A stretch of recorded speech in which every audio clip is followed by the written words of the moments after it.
네, 부동산법의 배문환입니다. 자, 우리 주택법의 이제 핵심 이론을 정리하겠습니다. 핵심 이론 정리하고 제가 이제 문제도 빨리 만들어서 올리도록 하겠습니다. 자, 주택법도 좀 내용이 많아서 1편, 2편 좀 끊어서 가도록 하겠습니다. 1편에서는 용어 정리 부분하고 사업주체, 등록사업자, 비등록사업자의 구분, 비등록사업 중에서 가장 어려운 부분, 주택조합에 대한 내용들을 이론을 쭉 보도록 하겠습니다. 자, 주택법 바로 들어가겠습니다. 자, 주택법의 핵심 이론 보도록 하겠습니다. 자, 먼저 주택법에서는 용어 정리에서 시험 문제가 한 2문제 정도 나올 수 있습니다. 7문제 중에 2문제이기 때문에 이 용어가 다양한 용어들이 있으니까 잘 정리를 하셔야 되겠습니다. 자, 일단 주택법상 이 주택이라는 것 자체를 단독주택과 공동주택으로 분류합니다. 자, 우리가 주택법에서는 단독주택 안에 공관이 빠지고 공동주택 안에 기숙사가 빠진다는 게 시험 문제 포인트입니다. 자, 우리 예전에 이제 건축법에서는 단독주택 안에, 자, 말 그대로 이제 한 세대가 거주한 단독주택도 있었고, 뭐 다중, 다가구, 공간까지가 건축법에는 다 포함이 되는데, 주택법상 단독주택에는 단독, 다중, 다가구까지만 포함되고, 공간은 제외됩니다. 그리고 우리가 이제 건축법상 공동주택 할 때는 아파트 연립 다세대 기숙사까지 포함인데, 주택법상 공동주택 할 때는 이 기숙사는 제외하고 아파트 연립 다세대 같은 것들만 주택법상 공동주택에 들어갑니다. 우리가 이제 다중주택하고 다가주택의 의미, 아파트하고 연립주택, 다세대주택의 의미는 건축법에서 배운 거랑 같다고 보시면 되겠습니다. 자, 그 다음에 우리가 이제 국민주택하고 민영주택에 대한 이제 차이를 알아야 됩니다.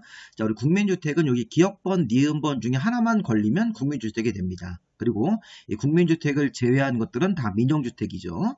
자, 일단 우리 국민주택은 다음은 하나의 주택으로, 자, 이게 국민주택 규모, 자, 1세대당 또는 1호당 국민주택 규모인 전용면적 85제곱미터 이하를 맞춰서 줘야 됩니다. 그러니까 예를 들어서 이 기역번 조건, 국가 지방자치단체 토지주택공사나 지방공사가 건설하면서, 자, 1호 1세대당 전용면적 85제곱미터 이하로 건설하는 주택, 자, 또는 국가 지방자치단체의 재정 또는 주택도시기금이라는 돈을 지원받아서, 이 공적 자금들이죠. 이 재정이나 기금 같은 걸 지원받아서, 자, 우리 국민주택 규모 1호 1세대당 85제곱미터 이하로 짓는 것도 국민주택이 되는 겁니다. 그래서 이 기역번 조건하고 니은번 조건이 이렇게 충족이 되면서 85제곱미터 이하를 연결해 가지고 국가나 지방자치단체, 토지공사, 지방공사 같은 공공사업 주체가, 자, 건설을 하면서 1호 1세대당 전용면적 85제곱미터 이하로 건설할 때는 국민주택이고, 두 번째는, 자, 누가 짓는 건 따지지 않고 이렇게 공적 주체가 아니고 민간이 건설하더라도 국가 지방자치단체의 재정 또는 주택도시기금 지원을 받아서 건설 개량하는 국민주택 규모 1호 1세대당 85제곱미터 이하로 짓는 것도 국민주택이 되는 것입니다. 그래서 우리가 이 국민주택은 기역번에 해당하는 것도 있고 니은번에 해당하는 것도 두 가지 형태가 있다는 걸 보시면 되겠습니다. 자, 그리고 주택법에서는 단독주택을 쓸 때는 호라는 단위를 쓰는 거고, 공동주택을 쓸 때는 세대라는 말을 쓰기 때문에 뭐 그런 거를 이렇게 구분해서 보시는 것도 의미가 있습니다. 자, 그다음 우리가 민영주택은 뭔가요? 국민주택 기역번, 니은번을 제외하고, 국민주택을 제외하고 나머지는 다 민영주택으로 분류할 수가 있습니다. 자, 그 다음에 이제 주택법상 국민주택 규모가, 좀 전에 보시면, 이 국민주택이 되기 위해서는 요 기역번 조건하고, 이 전용 85제곱미터 이하, 요 니은번 조건하고 이렇게 전용 85제곱미터 이하를 맞춰야 되는데, 자, 국민주택 규모가, 자, 주거 전용 면적으로 1호 1세대당 85제곱미터 이하가 원칙인데, 수도권을 제외하고 도시지역이 아닌 읍면지역, 자, 이 세 가지가 모두 맞아야 됩니다. 자, 그런 지역은 국민주택 규모가 1호 1세대당 100제곱미터 이하로 적용이 됩니다. 그래서 국민주택 규모가 원칙적으로 85제곱미터 이하인데 수도권을 제외하고 도시지역이 아닌 읍면 같은 이런 시골에 가면 국민주택 규모가 1호 1세대당 85제곱미터 이하로 적용하는 지역도 있다는 것도 확인해 주셔야 되겠습니다. 자, 다음 국민주택, 민영주택을 구분한 다음에 이제 이 준주택하고 도시형 생활주택을 공부해야 됩니다. 주택부에서는 이 주택을 이렇게 종류를 나눈 다음에 다양한 주택의 이제 이름 같은 것들이 있으니까 이 준주택이 뭔지, 도시형 생활주택이 무엇인지 이런 것들 이제 구분하는 겁니다. 자, 일단 준주택은, 자, 주택 외의 건축물과 그 부속 토지인데, 자, 주택이 아닌 건물인데 이게 주거용으로 사용할 수 있는 건물들을 4개를 모아놓은 겁니다. 자, 주택은 아닌데 주택처럼 인정하는 건물이다 이렇게 해석하시면 되겠습니다. 자, 주거 외의 건물, 여기 보세요. 이종 근린 생활시설, 우리 건축법상 이종 근린 생활시설이면 주로 이제 상가죠. 또는 숙박시설로 분류되는 다중생활시설, 이게 고시원입니다. 고시원. 다중생활시설 고시원이 이종 근생이면 면적이 500제곱미터 미만이고, 숙박시설이면 이게 이제 500제곱미터 이상짜리입니다. 근데 둘 다 다중생활시설은 건축법상 주택이라고 할 수 없다. 이종 근린 생활시설, 다중생활시설, 숙박시설로 분류되는 다중생활시설 같은 것들이 주거용으로 사용할 수 있는 건물이기 때문에 이 다중생활시설 고시원을 준주택에는 포함시킵니다. 자, 건축법상 노유자시설로 분류되는 노인복주택, 건축법상 업무시설인 오피스텔, 우리 오피스텔도 주거용으로 사용할 수 있는 오피스텔이 있었죠. 그런 것들이 준주택입니다. 그리고 이 건축법에서 이 공동주택으로 분류되는 기숙사, 기숙사가 아까 우리 주택법에서는 여기 그 공동주택에서 제외가 되고 얘가 이제 준주택으로 분류가 바뀌는 겁니다. 기본적으로 이렇게 준주택에 기숙사를 포함시킵니다. 자, 주택법상 공동주택에는 기숙사는 제외다. 근데 기숙사가 주택법상 준주택에는 포함이 됩니다. 자, 그래서 우리가 요 다중생활시설, 이종근린생활시설로 분류되는 것은, 자, 숙박시설 분류되는 것은 둘 다, 자, 다중생활시설은 준주택에 해당이 된다. 노인복주택도 준주택, 오피스텔도 준주택입니다. 기숙사도 준주택으로 봐야 됩니다. 자, 도시형 생활주택은 뭔가요? 자, 도시형 생활주택은, 자, 우리가 한 번에 지을 때 도시형 생활주택이라는 게 단지형 연립, 단지형 다세대, 아파트형 주택인데, 자, 얘네들이 우리가 기존에 있는 연립이나 기존에 있는 다세대보다 규제를 완화시켜 준 것이라고 생각하시면 되겠습니다. 자, 우리 좀 전에 이 공동주택에 아파트 연립 다세대가 들어가는데 이 의미가 뭐였습니까? 아파트는 주택으로 사용되는 층수가 5개 층 이상, 연립이나 다세대는 주택으로 쓰는 층이 4개 층 이하인데, 이제 연립은 한 개 동에서 주택으로 사용하는 면적의 합계가 660을 초과하고 4개 층 이하, 다세대는 660제곱미터 이하면서 4개 층 이하를 말하는 거죠. 그럼 이제 일반적인 연립은 주택으로 쓰는 층이 4개 층 이하인데, 이게 도시형 생활주택으로 단지형 연립으로 지으면 일반 연립보다 규제를 더 풀어줘서, 자, 건축위원회 심의를 받아가지고 주택으로 쓰는 층을 5개 층까지 할 수 있습니다. 아까 일반 연립은 660제곱미터를 초과하면서 4개 층 이하로 줘야 되는데, 이 단지형 연립은 660을 초과하면서 5개 층까지 올릴 수 있게끔 규제를 풀어주는 게 도시형 생활주택 중에서 단지형 연립입니다. 자, 단지형 다세대도 심의를 거치면, 건축위원회 심의를 거치면 주택으로 쓰는 층을 5개 층까지 올릴 수 있고요. 그럼 우리 아파트형 주택이 과거에는 소형주택인데 이제 이름이 바뀌었죠. 아파트형 주택으로. 자, 도시형 생활주택 중에서 이렇게 아파트형 주택 같은 것도 있고, 아파트형 주택이라는 게 이렇게 보시면 다음 요건을 모두 갖춘 공동주택이다. 자, 과거에는 여기 면적 제한이 있었는데 면적 제한은 삭제가 됐고요. 자, 이 세대별로 욕실과 부엌 같은 것들을 설치해야 된다. 그 다음에 지하층에는 설치하지 않아야 된다. 그 다음에 이제 아파트형 주택의 이제 면적은 한 세대당 면적 같은 경우는 별도의 규제가 없습니다. 과거에는 뭐가 이제 60제곱미터 이하라는 규제가 있었는데 그런 것들은 다 삭제가 됐습니다. 그래서 우리 아파트형 주택 같은 경우가 뭐 규모가 작으면 뭐 20제곱미터나 30제곱미터 형태로, 그 다음에 또 규모가 좀 크면 뭐 60이라든가 뭐 80제곱미터 이런 식으로 해가지고 다양하게 주거 조용 면적으로 면적을 낼 수 있는 그런 아파트형 주택도 있습니다. 자, 우리 아파트형 주택은 도시형 생활주택에 들어가는데 단지형 연립이나 단지형 다세대는 심의를 거쳐서 5개 층까지 올라갈 수 있고, 이 아파트형 주택은 이제 5개 층을 초과해서 뭐 6층까지, 7층까지 이런 형식으로 올리는 것도 가능하다는 겁니다. 구분 등기도 인정해주고. 그래서 일반 아파트랑 유사한데 어쨌든 이 도시형 생활주택도 이런 아파트형 주택이라는 게 하나 더 있다는 것을 구분하시면 되겠습니다. 그래서 우리가 이 아파트형 주택이 과거에는 소형주택, 또 그 이전에는 원룸형 주택이라고 그래가지고 그런 말을 썼는데, 이제 이게 아파트형 주택이라는 것 자체가 보통 실무에서 면적이 20이라든가 30제곱미터 이런 식으로 주거 조용 면적을 내서 그게 이제 일반 원룸과 다르게 구분 등기를 인정해주는 그런 형태의 주택이라고 보시면 되겠습니다. 사이즈는 원룸 사이즈인데 구분 등기를 인정해주고, 또 주택으로 쓰는 층수가 5개 층 이상 올라가면 아파트 형태로 분류가 되기 때문에 이렇게 아파트형 주택이라는 이름을 붙여준 겁니다. 그래서 이게 사이즈는 보통 20이나 30으로 보통 실무에서 많이 진다고 합니다. 근데 반드시 20, 30을 지키는 건 아닙니다. 면적 제한은 폐지됐기 때문에. 그래서 이 아파트형 주택이라는 게 보통 20제곱미터라든가 30제곱미터로 짓고 구분 등기를 해주면서, 그러면서 이제 각 세대별로 욕실과 부엌을 내서 우리 1인 가구들이 이제 혼자 독립적으로 살 수 있게끔 해주고, 지하층에 설치하지 않고 이런 조건만 맞으면 도시형 생활주택으로 아파트형을 져서 주택으로 쓰는 층이 5개 이상으로 올라가는 것도 가능하다는 것입니다. 자, 지금 중요한 거는 단지형 연립, 단지형 다세대는 심의를 받아서 일반 연립과 일반 다세대랑 다르게 한 개 층을 더 올려가지고 5개 층까지 올라갈 수 있고, 자, 그다음에 아파트형 주택으로 이렇게 구분 등기를 해주는 각 세대별로 구분 등기가 가능하면서 세대별로 독립적으로 주거 생활할 수 있게끔 욕실과 부엌을 만들어주고 지하층에 설치하지 않는 이런 조건을 맞춰가지고 아파트형 주택도 지을 수 있다는 것입니다. 자, 그리고 또 하나 중요한 거는 도시형 생활주택의 종류는 3종류가 있는데 이 특징들을 좀 보시고요. 자, 도시형 생활주택을 지을 때는 기본 조건이 300세대 미만으로 줘야 되고 국민주택 규모를 맞춰야 됩니다. 자, 단지형 연립이나 단지형 다세대나 아파트형이나 이 85제곱미터, 전용 85제곱미터 이내 사이즈를 맞춰야 되고 장소는 도시 지역에서 건설을 해야 됩니다.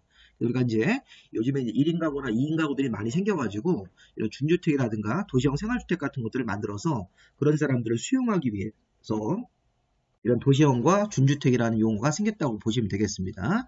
자, 시험 문제에서 도시형 생활주택은 150세대 미만으로만 건축해야 된다 그러면 틀린 거죠. 자, 도시형 생활주택은 도시지역 안에서 건설하되, 자, 주거 전용 면적을 1세대당 100제곱미터까지도 가능하다 이런 식으로. 자, 이게 이제 우리가 말이 아까처럼 이렇게 국민주택 규모가 수도권을 제외하고 비도시 지역 읍면에서는 100이지만 수도권 같은 데서는 국민주택 규모가 85제곱미터 이하이기 때문에 그런 식으로 이렇게 조건을 만들어 가지고 낼 수도 있습니다. 그래서 국민주택 이 규모가 그러니까 원칙적으로는 85제곱미터 이하로 봐야 됩니다. 자, 정리해 보면 도시형 생활주택은 300세대 미만 국민주택 규모를 맞춰야 되고 도시지역 안에서만 건설을 해야 되는 3종류의 주택이 있다. 이렇게 단지형 연립, 단지형 다세대, 아파트형 주택이라는 게 있습니다. 자, 그래서 준주택은 4개, 도시형 생활주택은 종류가 3종류가 있습니다.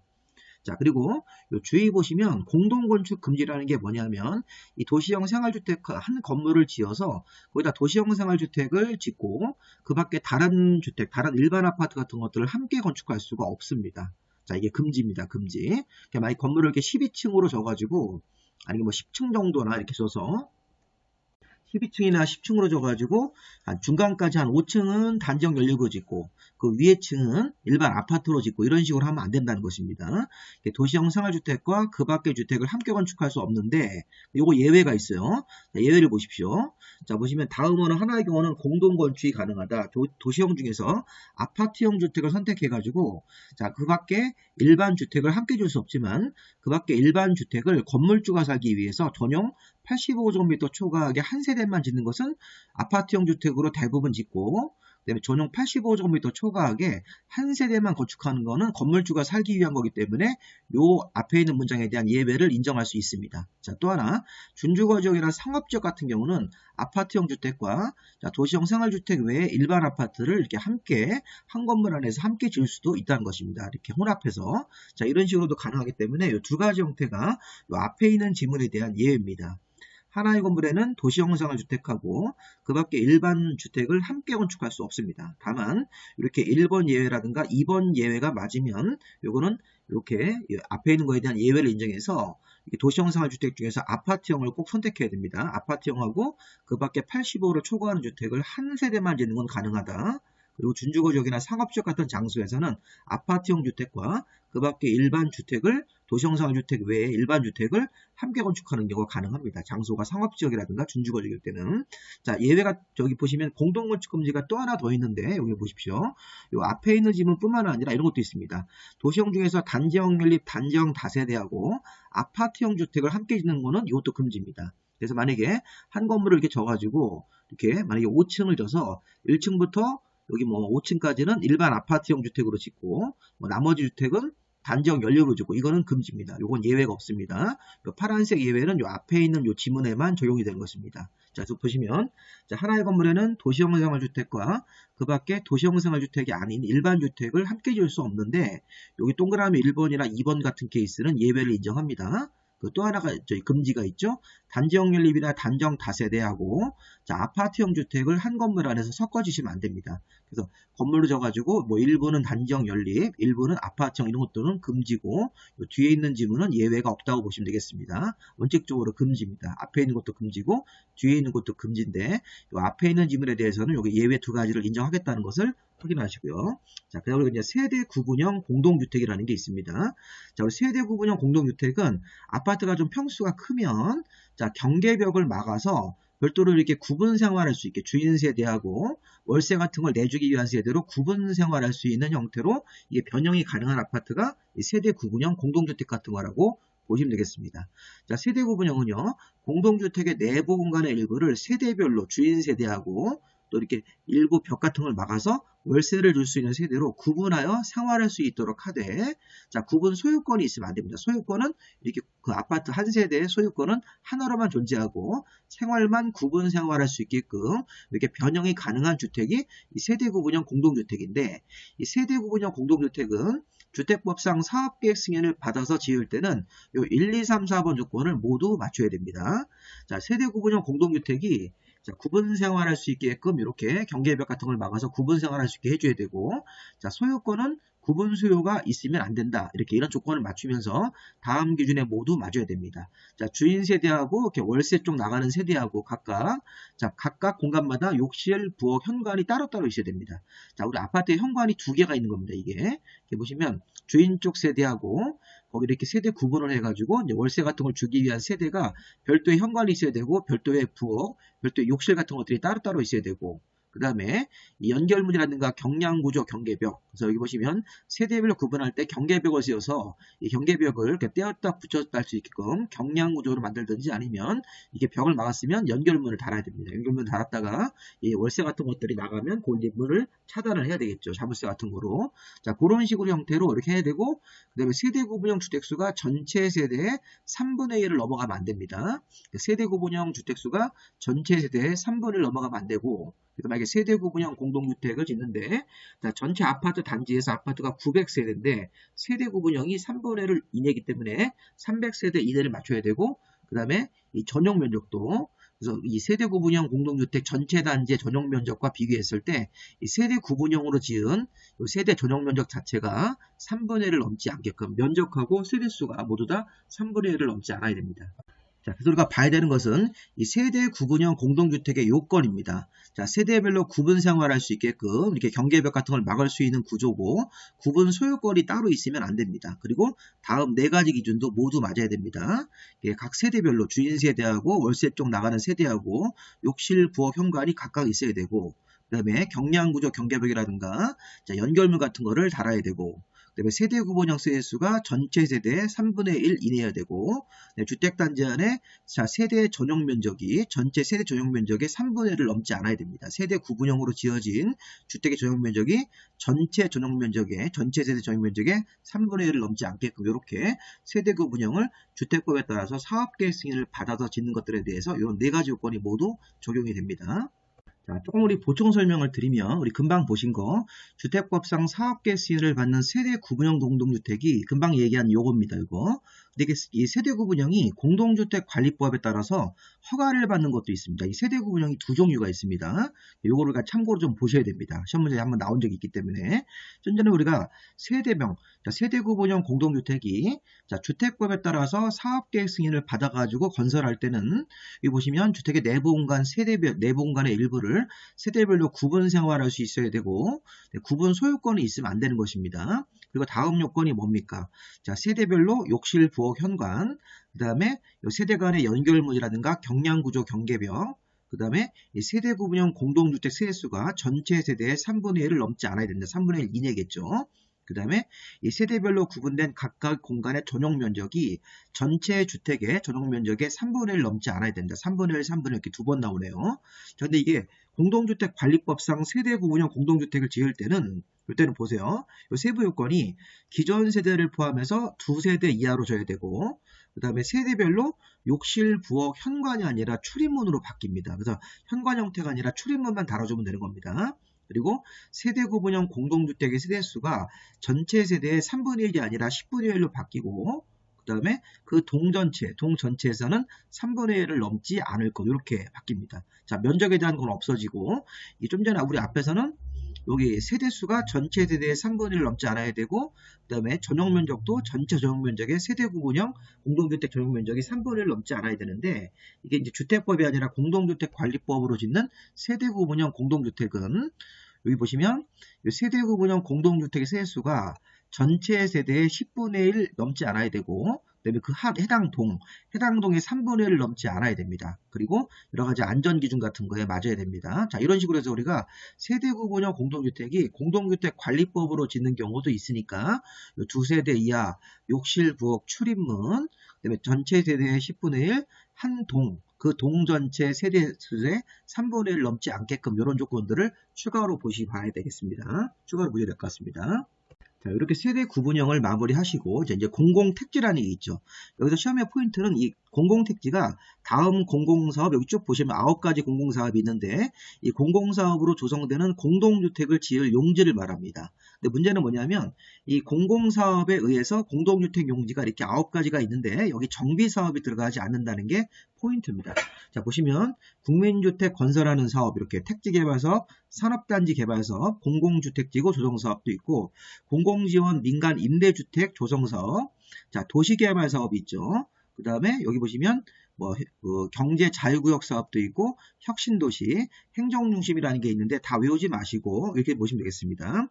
자, 공공지원 민간 임대주택 사업, 도시개발 사업하고 경제자유구역 사업은 사업 방식이 환지 방식은 인정하지 않고 수용 방식일 때만 인정을 합니다. 이렇게 수용 방식일 때만. 그래서 지금 보시면 자, 공공지원 민간 임대주택 조성사업, 도시개발사업, 경제자유구역 같은 것들을 조성하는 사업은 공공택지로 인정할 수 있는 사업이 되는데 요거 환지 방식은 안 되고 수용 방식일 때만, 특히 여기 도시개발사업은 이 사업 시행자 중에서 공공사업 시행자가 우리 예전에 도시개발사업 시행자 12명이 있는 거 기억나십니까? 그 중에 우리 1, 2, 3, 4번 시행자인 공공시행자가 수용 방식으로 할 때만 공공택지가 됩니다. 그래서 우리가 여기 다시 한번 보시면 공공지원 민간 임대주택 사업, 요건 수용 방식일 때만 인정한다. 자, 도시개발 사업은 하나 추가해서 공공사업 주체가 수용 방식으로 할 때만 공공택지다. 환지 방식 같은 건 안 되고요. 자, 경제자유구역 이런 조성사업 같은 경우도 수용 방식일 때만 공공택지다. 자, 나머지는 사업에 대한 특별한 방식은 없으니까 그냥 무시하고 여기 이제 5번, 6번, 여기 7번 같은 사업은 수용 방식일 때만 공공택지다. 자, 그리고 또 하나가 아까 얘기했듯이 정비사업은 수용 방식 같은 거 나오더라도 공공택지가 될 수가 없다는 겁니다. 재개발, 재건축 같은 거 하는 정비사업은 공공택지가 될 수가 없다는 사실을 아시고 여기 5, 6, 7번 같은 사업은 수용 방식으로 인정하는 경우만, 특히 여기 이제 도시개발 사업은 공공주체가 수용 방식일 때 나머지는 그냥 수용 방식만 나오면 되겠습니다. 자, 이런 식으로 해가지고 공공택지로 인정할 수 있는 사업이 아닌 걸 찾아라 그러면 시험 문제에서 도시개발 사업을 공공사업 주체가 환지 방식으로 할 때 이렇게 바꿀 수 있습니다. 그럼 이제 이거는 틀린 겁니다. 아니면 정비사업을 수용 방식으로 했을 때도 공공택지다 그러면 다 틀린 지문이 되는 것입니다. 자, 주택단지. 자, 주택법에서는 하나의 주택단지라는 게 있죠. 우리 공동주택 같은 거라든가 부대, 복리설을 한 번에 짓는 단지가 있는데 하나의 단지 안에 어떤 특정한 도로라든가 철도가 지나가면 이게 별개의 단지로 분리가 됩니다. 자, 여기 보시면 철도, 고속도로, 자동차 조형도로, 일반 국도, 특광도 같은 지방도로 이런 것들은 자, 이건 도로 폭이 없는데 일반 도로는 폭이 20m 이상, 도시계획 예정도로는 폭이 8m 이상이 나오는 도로로 분리가 되면 별개의 단지로 구분됩니다. 예를 들어서 하나의 주택단지가 있는데 폭이 15m짜리 일반 도로가 지나가면 별개의 단지로 구분될 수가 없습니다. 근데 폭이 15m짜리 도시계획 예정도로가 지나가면 8m 이상이 들어가기 때문에 이게 이제 별개의 단지로 구분이 됩니다. 그게 시험 문제에서 여러 번 나옵니다. 자, 하나의 주택단지가 별개의 단지로 구분될 수 있는 도로가 있다. 자, 철도, 고속도로, 자동차 조형도로, 일반 국도, 또 특광도가 관리하는 지방도로 이런 것들은 도로 폭이 없는데 일반 도로는 폭이 20m 이상으로 지나가야 되고, 자, 도시계획 이 정도로는 폭이 8m 이상 도로로 지나가야지만 별개의 단지로 구분이 됩니다. 자, 그 다음에 주택단지 안에는 주택도 짓지만 부대하고 복리시설도 짓는 게 있었죠. 부대하고 복리시설 용어. 부대시설은 우리가 이제 주택법에 따라서 아파트 같은 걸 짓는데, 자, 아파트 단지 안에, 주택단지 안에 있는데 사람들이 모여있지 아니하는 공간이 부대입니다. 사람들이 모여있으면 복리로 보시면 돼요. 자, 입주민들이 모여있는 공간, 어린이 놀이터, 우리 애기들이 많이 놀죠. 자, 근린생활시설 이게 단지 안에 상가입니다. 상가. 유치원, 경로당, 주민운동 같은 경우는 입주민들이 모여서 낮 시간에 이렇게 일정한 시간을 보내고 입주민들이 모여있는 공간이면 복리. 자, 주차장 관리사무소, 주택단지 안에 담장, 주택단지 안에 도로 이런 것들은 입주민들이 모여있는 공간이 아닙니다. 잠깐만 뭐 이용하고 뭐 이런 거 아니면 이제 담장같이 이렇게 어떤 보안 같은 걸 위한 별도의 설비지 이거는 부대에서 주차장 관리사무소, 관리사무소에서는 관리사무소 직원들이 있는 거지 입주민들이 모여있는 게 아닙니다. 자, 담장, 주택단지 안에 도로, 그 밖에 건축 설비 뭐 이런 것들은 부대시설이고 어린이놀이터, 근린생활시설, 유치원, 경로당, 주민운동 같은 경우는 복리시설이 되는 겁니다. 부대와 복리의 차이점. 하나 더 있는데 간선시설이라는 게 있습니다. 자, 우리 주택단지 안에는 도로, 상하수도, 전기, 가스통신, 지역 난방 같은 기간시설이 있다. 기간시설. 자, 기간시설이 이제 주택단지가 운영되기 위해서 반드시 필요한 시설들이 기간시설들인데, 자, 보시면 도로, 상하수도, 전기 같은 것들이 주택단지 안에 있겠죠. 자, 가스통신, 지역 난방, 이렇게 6가지를 우리가 기간시설이라고 부릅니다. 주택단지 안에 기간시설. 근데 문제는 뭐냐면, 해당 기간시설을 단지 바깥에 있는 기간시설하고 연결시켜주는 게 그게 간선시설입니다. 이 간자가 사이간자입니다. 중간 사이에서 연결해주는 게 간선시설의 원칙적인 의미입니다. 이거 읽으실 때, 자, 3개씩 끊으세요. 도로, 상하수도, 전기 한번 끊고, 가스통신, 지역난방 이렇게 끊어서, 이런 6가지가 기간시설인데, 그 기간시설을 주택단지 바깥에, 자, 기간시설하고 연결시켜주는 부분이 간선시설이다. 이게 원칙입니다. 다만, 시험 문제는 요 빨간색도 봐야 됩니다. 다만, 요 가스통신, 지역난방 3개는 기간시설 자체를 간선시설 개념에 포함시켜버립니다. 자, 금전과 연결되는 부분만 원칙적으로 간선시설인데 이 가스통신 지역난방은 해당 기간시설 자체를 간선시설 개념에 포함시켜버립니다. 그래서 우리 이거 조심하셔야 됩니다. 그 결론적으로 뭐냐면 이 6개의 기간시설을 주택단지 바깥에 연결해주는 부분이 간선시설인데 이 가스통신 지역난방 이 3가지는 해당 기간시설 자체를 간선시설에 포함시켜줍니다. 이 3가지를 기본적으로 이 간선시설로 분류할 수도 있다는 것입니다. 그래서 여기에 가스통신 지역난방은 해당 기간시설뿐만 아니라 연결되는 것 둘 다 간선시설로 인정할 수 있다는 것입니다. 그래서 다시 한번 정확하게 우리 해석을 해보면요. 도로, 상하수도, 전기 같은 기간시설은 연결되는 부분만 간선시설로 분류해야 되는 거고, 자, 가스통신, 지역난방은 연결되는 것뿐만 아니라 해당 요 기간시설 자체도 간선 개념에 포함시켜준다. 이렇게 해서 다음 중 간선시설을 찾아라 그러면 요 가스통신, 지역난방 같은 요 기간시설 자체를 찾으시면 됩니다. 시험 문제에서 이렇게 줄 수 있습니다. 다음 중 간선시설에 해당하는 것은 이렇게 해가지고 1번 주차장, 2번 관리사무소, 3번에 어린이놀이터, 4번에 유치원, 5번에다가 가스시설 이렇게 되면 이 가스시설 같은 기간시설이 간선 개념에 포함되는 개념으로 봤기 때문에 이 가스시설 같은 것들이 답이 될 수가 있습니다. 이거 섞어가지고 문제를 낼 수 있습니다. 자, 근데 이제 공구라는 개념. 자, 이 공구라는 게 우리 실무에서 아파트를 지었을 때 1단지, 2단지, 3단지가 바로 1공구, 2공구, 3공구라고 해석하시면 되겠습니다. 자, 우리가 이제 나중에 뒤에 가서 배울 건데 이 사업계획 승인을 받을 때 600세대 이상으로 사업계획 승인 받으면 300세대, 이렇게 300세대 나눠가지고 요 착공신고하고 사용검사를 별도로 수행할 수 있다는 것입니다. 자, 이게 무슨 말이냐면요. 잠깐 우리 뒤로 넘어와서 이걸 먼저 그림을 좀 보겠습니다. 자, 우리가 주택법에서는 주택을 지을 때 등록사업자라는 사람하고 비등록사업자가 있습니다. 이제 설명을 드릴 겁니다. 등록사업자라는 사업주체, 비등록사업자라는 사업주체가 이런 사업계획 승인을 받는 거죠. 근데 사업계획 승인을 받고 나서 착공신고하고 5년 안에 공사 착수하고 완공되면 사용 승인을 받습니다. 근데 사업계획 승인을 만약에 600개, 뭐 700개 이렇게 대규모로 사업계획 승인을 받습니다. 자, 예를 들어서 이 등록사업자 같은 건설회사가 이 사업계획 승인을 만약에 700개 이렇게 받으면 그걸 한 번에 공사하기가 어렵습니다. 또는 600개 이런 식으로. 그래서 사업계획 승인을 600개 이상으로 받으면 착공신고를 자 1공구를 먼저 나눈 다음에 거기다 300세대를 집어넣고 1공구 착공신고하고 나서 3개월 뒤에 2공구 착공신고 이런 식으로 해가지고 할 수 있다는 것입니다. 이렇게 보시면 사업계획 승인 같은 경우를 보시면 사업계획 승인을 600세대 이상으로 받으면 하나의 단지가 600세대 이상으로 아파트를 짓겠다고 사업계획 승인을 받은 겁니다. 자, 그러면 착공신고와 사용검사를 별도로 수행할 수 있는 구역이 공구다. 그래서 1공구 먼저 착공신고하고 먼저 공사가 끝나면 사용검사도 공구별로 따로 받을 수 있습니다.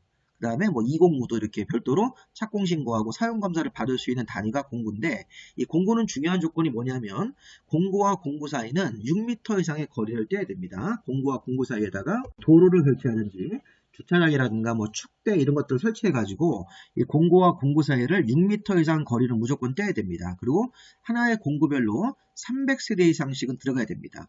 그러니까 기본적으로 500세대로 사업계획 승인 받으면 109 300개, 209 200개이기 때문에 사업계획 승인을 500개를 받으면 그대로 공고별로 구분이 안 됩니다. 자, 하나의 공고당 109, 209 최소한 300세대 이상씩은 들어가야 되고 공고를 나눴을 때 공고와 공고는 6m 이상 거리를 띄어서 이런 것들이 다 이게 중요한 시험의 포인트입니다.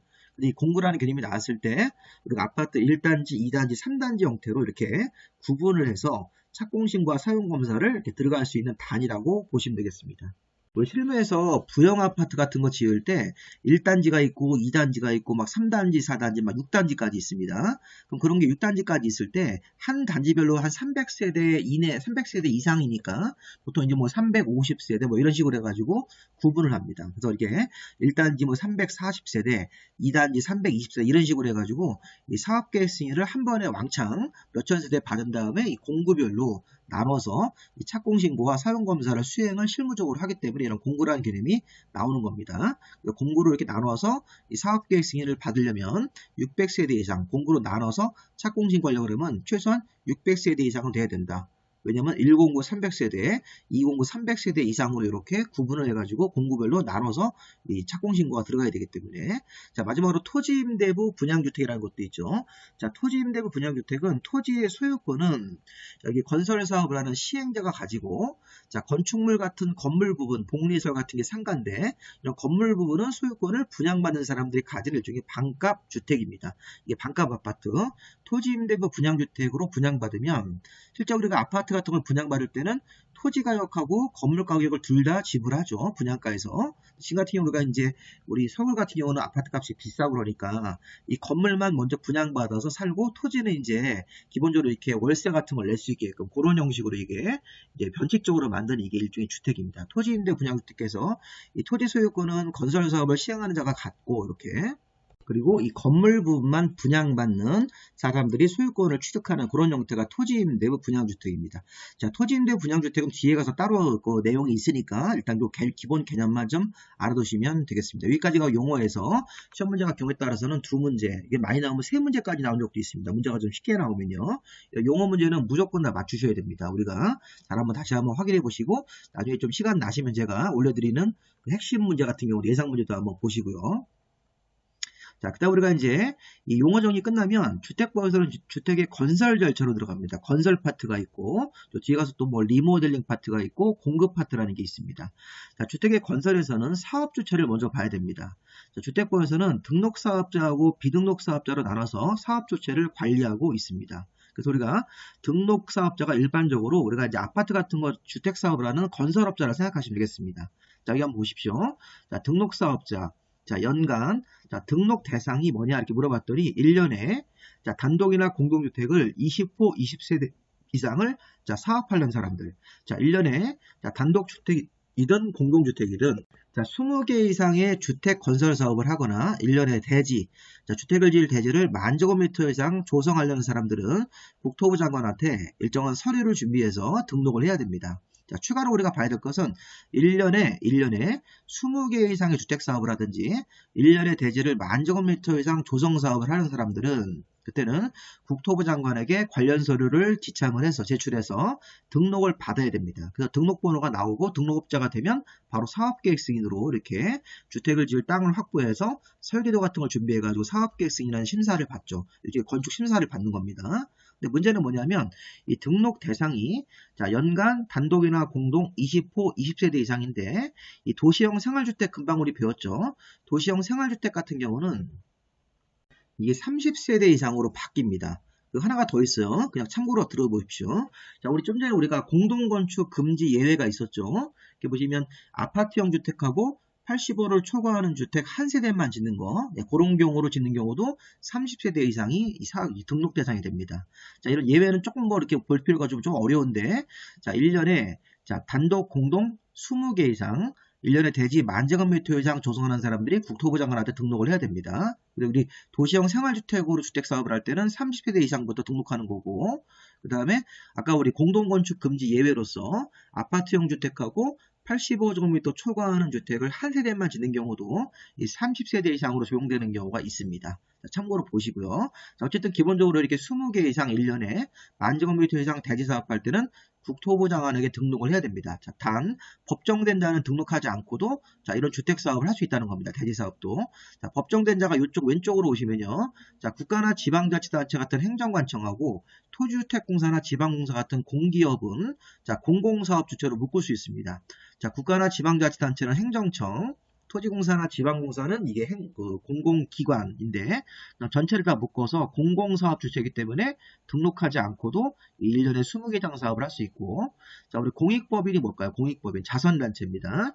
우리 이제 주택 자선금을 모아서 우리가 집이 없는 사람들을 위해 주택을 지어서 이렇게 무상으로 기부하고 이런 공익법인은 등록하지 않고도 사업할 수 있다는 것입니다.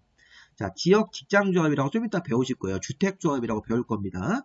자, 주택조합 같은 지역 직장조합도 이렇게 여기 보시면 자, 여기다 리모델링도 넣어야 됩니다. 이거 주택조합이기 때문에 지역주택조합, 직장주택조합, 리모델링 주택조합이라는 사람들이 모여서 이 지역이나 직장은 좀 이따 볼 건데 주로 이게 무주택 세대주들이 모이고, 리모델링 주택조합은 공동주택의 소유자가 리모델링을 하면서 아파트를 추가적으로 더 짓는 경우도 있습니다. 자, 그런 사람들도 자, 기본적으로 이렇게 지역이나 직장이나 리모델링이 주택 짓는 개수가 이렇게 20개 이상 되더라도 자, 등록하지 않고도 사업하는 경우가 있다는 것입니다.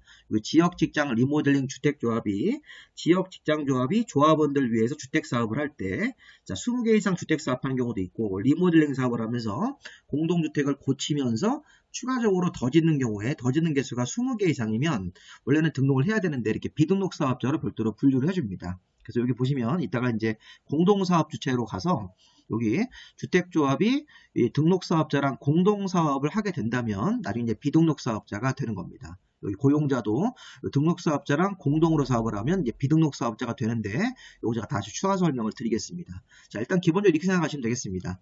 자, 기본적으로 여기 자, 1년에 20개 이상 주택사업을 하거나 1년에 10,000제곱미터 이상 대지사업을 할 때는 국토교통부 장관한테 관련 서류를 가져가서 등록해야 되는데 요 1, 2, 3, 4번으로 분류되는 사람들은 자, 등록하지 않고도 주택사업 할 수 있다. 자, 특히 지역 직장 리모델링 주택조합하고 이 고용자가 이제 회사가 직원들을 위해서 아파트를 지어주는 겁니다. 사월 아파트 같은 거. 자, 여기 3번과 4번 같은 경우는 여기 공동사업 주체로 주택조합이나 고용자가 등록사업자랑 사업 공동으로 이렇게 하는 이런 조건을 맞춰오면 비등록으로 또 이렇게 인정해 줍니다. 그래서 그 비등록 사업자가 될 수 있기 때문에 3번, 4번이 공동으로 한다는 걸 조건으로 맞춰오면 비등록 사업자가 되는 겁니다. 자, 그럼 어려우시면 일단 이 비등록 사업자가 4개가 있구나 이렇게 생각하시면 되겠습니다. 번호를 쭉 보시면서 여기 번호를 보시면서요. 그럼 여기 비등록이 아니고 나머지는 다 이렇게 돈 벌려고 영리를 추구하는 건설업자로 보고 이런 사람들은 다 이렇게 등록 사업자로 가는 겁니다. 다시 이쪽으로 와보십시오. 자, 등록 의무 아까 좀 전에 보셨고요. 등록 관청은 국토교통부 장관이고 등록하지 않는 예외가 이렇게 4개가 있습니다. 자, 등록 요건이 등록할 때 가져가는 서류입니다. 이게 자, 자본금이 법인일 때 등록사업자가 법인일 때는 자본금 3억 이상. 자, 개인으로 등록할 수도 있어요. 자, 개인 사업자로 등록할 때는 자산이 6억입니다. 우리가 기본적으로 이렇게 자산이라고 하는 것은 자본과 부채를 합친 개념이기 때문에 여기 이제 법인일 때는 자본금만 가지고 3억 이상 요건을 맞춰야 되고 개인일 때는 자산으로 6억 정도 이상을 맞춰야 된다. 그리고 자, 기술자. 자, 주택 사업할 때는 건축 분야 기술자, 대지 사업할 때는 토목 분야 기술자 1명 이상을 확보해야 됩니다. 그리고 사무실 면적이 과거에는 이게 33제곱미터였는데 개정을 해가지고 사무장비를 갖출 수 있는 면적만 있으면 됩니다. 자, 따로 이렇게 뭐 22제곱미터, 33제곱미터 그러면 다 틀립니다.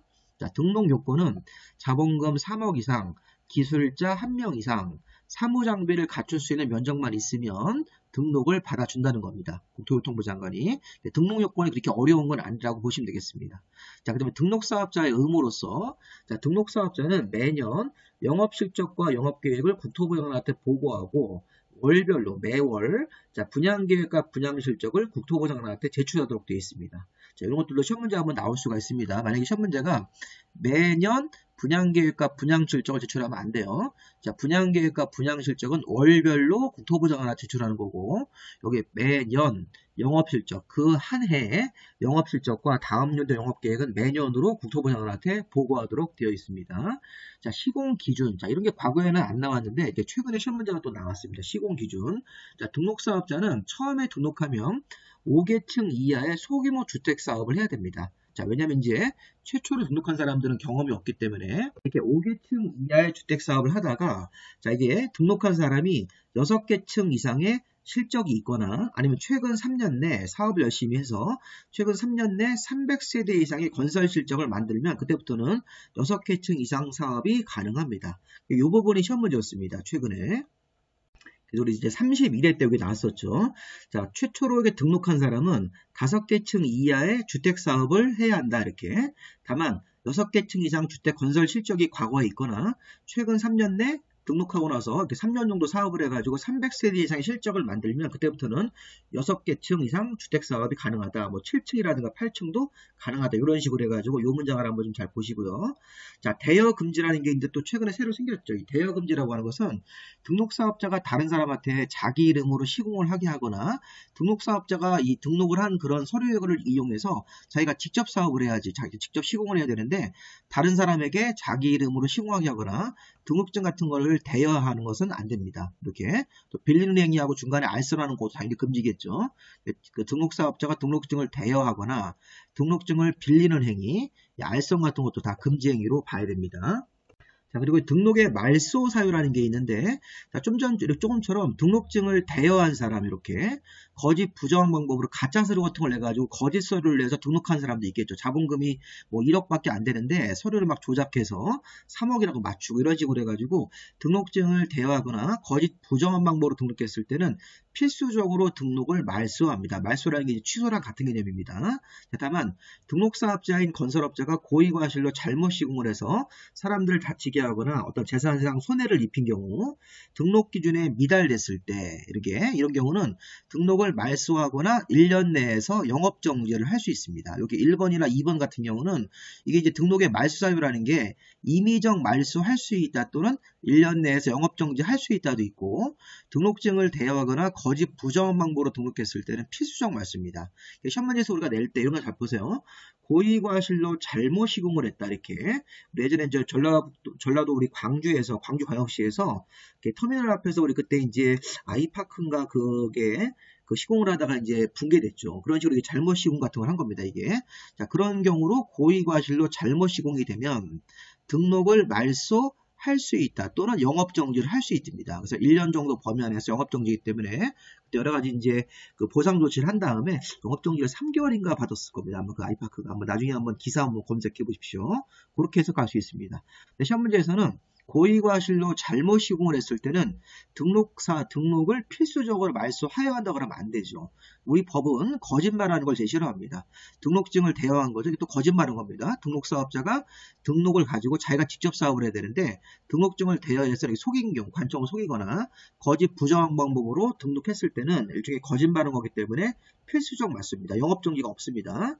그런데 고의과실로 잘못 시공을 하거나 등록 기준에 미달된 걸 방치하고 기타 여러 가지 사유가 있는데 그런 사유가 있었을 때는 말소할 수 있다 또는 1년 내에서 영업정지할 수 있다. 그런 식으로 봐야 되겠습니다. 자, 그리고 우리 대법원 또 아실 텐데 이게 경과규정이라는 게 있죠. 등록이 말소가 됐더라도 기존의 사업계획 승인 받아놓은 것은 계속할 수 있는 게 원칙입니다. 그러니까 등록 말소 처분 같은 걸 받았더라도 등록 말소 처분 전에 먼저 사업계획 승인 받아놓은 것은 사업을 계속할 수가 있다. 다만 등록사업자의 어떤 중대한 하자가 있는 경우는 먼저 사업계획 승인 받아놓은 것도 못하는 경우도 있습니다. 자, 이렇게 예외가 있는데 기본적으로 일단 경과규정은 기득권을 보호해서 등록이 말소가 되더라도 자, 등록 말소 처분 전에 먼저 사업계획 승인 받아놓은 것은 계속할 수 있다가 원칙입니다.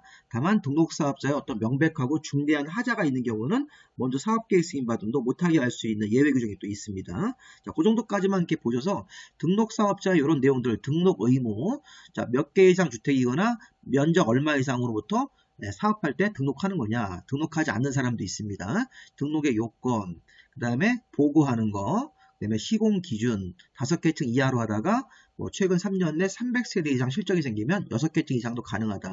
자, 등록증을 대여하시면 당연히 안 되는 것이죠. 등록증 대여하면 필수적 말소. 근데 이 고의과실로 잘못 시공하거나 등록 기준에 미달 같은 거 났을 때는 등록을 말소할 수 있다 또는 영업 정지를 할 수 있다. 이렇게 처리해야 됩니다. 자, 그 다음 우리 공동사업주체라고 하는 건 뭐냐면 여기 이제 주택조합하고 고용자가 문제가 되는데 이 주택조합은 여기 지역 직장 리모델링이라는 조합이라는 단체가 있습니다. 자, 그러면 이 주택조합과 이제 고용자는 회사가 직원들을 위한 사원아파트를 지어주는 건데 자, 이런 사업주체는 등록사업자랑 사업을 공동으로 사업을 하게 되면 등록하지 않고도 사업이 가능합니다. 아까 요 비등록 사업자 할 때 지역이나 직장 리모델링 조합하고 요 고용자 같은 사람들은 주택조합하고 고용자는 자, 등록사업자랑 공동으로 사업을 하게 되면 자, 등록하지 않고도 사업할 수 있는 비등록 사업자로 이렇게 인정을 받게 됩니다. 자, 그럼 여기 보세요. 주택조합이 있는데 자, 세대수가 증가되지 아니하는 리모델링 조합은 빼고요. 자, 우리가 주택조합은 지역, 직장, 리모델링이 있는데 자, 리모델링을 하면서 세대수가 증가될 때는 여기다 포함시키고 리모델링을 하면서 세대수가 증가되지 않을 때는 제외를 합니다. 그럼 결론. 자, 주택조합 중에서 지역주택조합하고 직장주택조합하고 세대수가 증가되는 리모델링 주택조합 그 3개는 자, 등록사업자랑 사업을 공동으로 할 수 있다. 임의적으로 할 수 있고 이 고용자는 등록사업자랑 공동으로 사업을 해야 됩니다. 의무적으로. 주택조합이 등록사업자랑 공동으로 할 수 있다기 때문에 공동으로 하게 된다. 이렇게 공동으로 하게 되면 여기 비등록사업자가 되는 거고 이 주택조합이 공동으로 할 수 있는데 공동으로 안 하겠다. 자기 단독으로 하겠다. 이렇게 등록사업자랑 건설업자랑 같이 공동으로 하지 않고 단독으로 하겠다. 할 수 있다니까. 그러면 공동으로 하지 않고 단독으로 할 수도 있는 것입니다. 그럴 때는 등록하러 가야 된다는 것입니다. 주택조합이. 두 가지 형태로 해석을 해야 됩니다. 그래서 우리가 주택조합이 등록사업자랑 공동으로 할 수 있기 때문에 공동으로 한다 이렇게 선택을 하면 비등록사업자가 되는 거고 그 다음에 주택조합이 등록사업자랑 공동으로 하지 않고 단독으로 하게 된다면 여기 등록하러 가야 되는 것입니다. 주택조합도. 자, 그 다음에 고용자 같은 회사가 직원들을 위한 산업아파트를 건설할 때는 등록사업자랑 사업을 공동으로 하여야 한다. 이건 의무이기 때문에 이렇게 의무적으로 공동으로 하게 되고 공동으로 하게 되면 비등록사업자가 되는 것입니다. 자, 이 공동사업 주택이 두 가지 정도만 좀 알아두시면 되겠습니다. 원래는 여기 토지 소유자가 하나 더 있는데 토지 소유자 같은 사람 땅 주인들도 등록사업자랑 공동으로 할 수 있다. 이렇게 할 수 있다를 하나 더 처리하는 게 있는데 그건 참고로 보시면 되겠습니다. 자, 그럼 지금 우리가 이 등록사업자에 대한 내용들을 쭉 봤습니다. 시험에 자주 나오는 것들. 그 다음에 공동사업 주체가 여기 비등록사업자 할 때 주택조합과 고용자가 있는데 이 주택조합은 등록사업자랑 공동으로 할 수 있다고 고용자는 등록사업자랑 공동으로 하여한다. 이런 식으로 해서 의무적 공동, 임의적 공동 두 가지로 나눠서 보시면 되겠습니다. 자, 그 다음에 이제 어려운 게 주택조합입니다. 주택조합이 되게 어렵습니다. 자, 우리 주택조합은 주택법에 따라서도 사람들이 모여서 단체 조합을 만들 수 있다는 겁니다. 이 주택법상 조합은 재건축 재개발 조합이랑 성격이 다릅니다. 그러니까 주택법이 별도로 따로 있는 겁니다. 자, 주택조합은 여기 보십시오. 자, 지역주택조합, 같은 지역에 사는 주민들, 같은 직장 다니는 근로자들, 그 다음에 공동주택 소유자가 자, 우리 아파트 리모델링을 하자 이렇게 해서 리모델링 주택조합을 공동주택 소유자들이 모여서 만들 수가 있습니다. 그리고 여기서 이제 지역이나 직장주택조합 같은 경우는 조합원을 모집을 해야 됩니다. 모집. 리모델링 주택조합은 공동주택의 소유자들이 모이는 거기 때문에 모집이 없습니다. 그거부터 먼저 구별을 하셔야 됩니다. 자, 우리가 지역 직장조합은 조합원들을 이제 모집할 거고 리모델링 조합은 모집이라는 얘기는 따로 없습니다.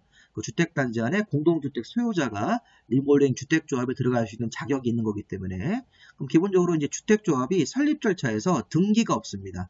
자, 여기 지역 직장 리모델링 주택조합이 보세요. 자, 자치시, 자치도, 시군, 구청장한테 설립인가를 받는다. 설립인가 받은 지역 직장 리모델링 조합이 변경되거나 해산하는 경우도 인가입니다. 그러면 여기 등기하지 않네요. 등기하지 않기 때문에 이 주택조합은 법인이 아닙니다. 자, 법인 성격이 없습니다. 우리 예전에 배웠던 재개발조합, 재건축조합, 도시개발조합은 설립인가 받고 등기까지 해서 법인 성격이고 내규를 정관이라는 걸 만드는데 이 주택조합은 설립인가로 바로 조합이 성립이 되기 때문에 법인이 아닙니다. 자, 법인이 아닐 때는 내규도 내부 규칙도 정관이 아니라 규약이라는 걸 만드는 겁니다. 규약. 자, 좀 이따 제가 설명 다시 한번 드릴 겁니다.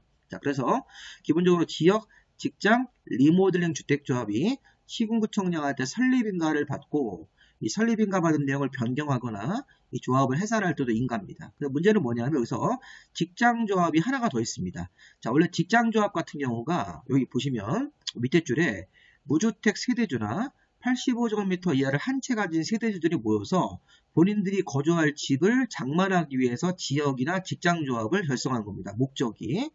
집이 없는 사람들은 현재 전세나 월 살고 있으니까 무주택 세대주가 이런 지역 직장조합에 가입을 하고, 또 85제곱미터 이하를 한 채 소유한 세대주는 기존 집이 너무 낡아서 이 집을 팔고 새로운 주택을 장만하기 위해서 지역이나 직장조합으로 들어갈 수 있다는 것입니다. 근데 문제는 뭐냐면 이렇게 지역이나 직장조합이 설립인가로 만들어질 때는 목적이 지역이나 직장조합원들이 입주할 아파트를 짓는 건데, 여기 밑에 보시면 이런 게 있습니다. 직장조합이 한 개가 더 있네요. 국민주택을 받기 위한 직장조합.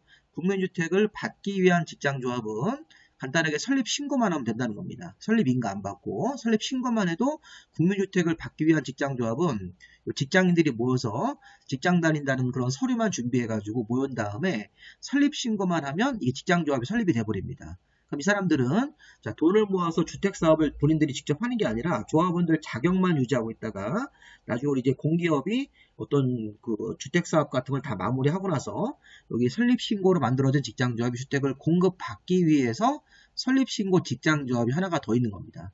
우리는 지금 지역 직장 리모델링이 원칙적으로 설립인가로 만들어서 지역 직장은 여기 무주택 세대주나 85제곱미터 이하를 한 채 가진 사람들이 들어가서 조합원들이 입주할 주택을 짓는 거고, 리모델링 같은 경우는 기존에 이제 공동주택 소유자가 본인들이 사는 집이 너무 낡아서 리모델링을 하기 위해서 조합을 설립하는 겁니다. 좀 성격이 좀 다르죠. 자, 그런데 직장조합은 한 개가 더 있네요. 자, 조합원들이 입주할 주택을 짓는 게 아니라 국민주택을 받기 위해서, 공급받기 위해서 직장조합이라는 거를 이렇게 서류상으로 만들 수 있다. 간단하게 설립인가보다 간단하게 신고로 만들어지는 조합. 그래서 이 국민주택을 신고하고 국민주택을 받기 위해서 신고로 만들어지는 직장조합은 여기 밑에 주의 보세요.